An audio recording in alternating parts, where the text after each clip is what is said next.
Сәлеметсіздер ме? Сіздермен бірге 99 каналы. Бүгінгі сабақтың тақырыбы грамм-оң бактериялар және олардың құрылысының ерекшеліктері. Бактериялардың жіктелуі морфологиялық және метаболиттік ерекшеліктеріне негізделген. Иммунологиялық және генетикалық көрсеткіштері де қажет. Бактерия асушаларын көру үшін бояудың көптеген тәсілдері жасалған. Ең көп таралған тәсілі бұл грамм бойынша бояу. Грамм бойынша бояу жасуша қабықшасының типін сәйкестендіру үшін қолданылады. Бояу тәсілін Кристиан Грамм ұсынған. Бояу реттілігі: кристалл күлгін, препаратты жуу, сумен жуу және сафронинмен өңдеу. Микроорганизмдер грамм-оң және грамм-теріс болып бөлінеді. Грамм-оң бактериялар жасушалар кристалл күлгінді жинап, көк түске боялады. Грамм-оң бактериялардың жасуша қабықшасының құрамына мукопептидтер, трихой қышқылдары кіреді. Оларды қабықша қаңқасы мурейн байланыстырып тұрады.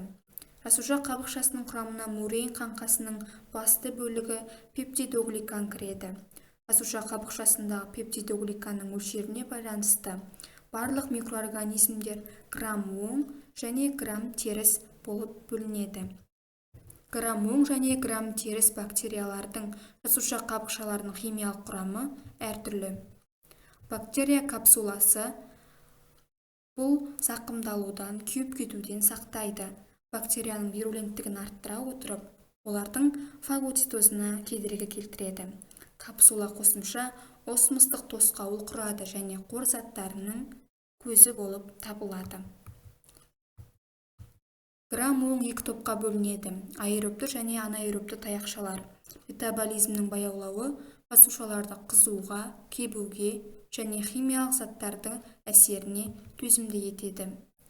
Оның құрамы: жасуша мембранасы, пептидогликандардың қалың қабаты, жасушаның екінші мембранасы, кератин тәрізді нәруыздар қабаты және сыртқы қабат экзоспориум.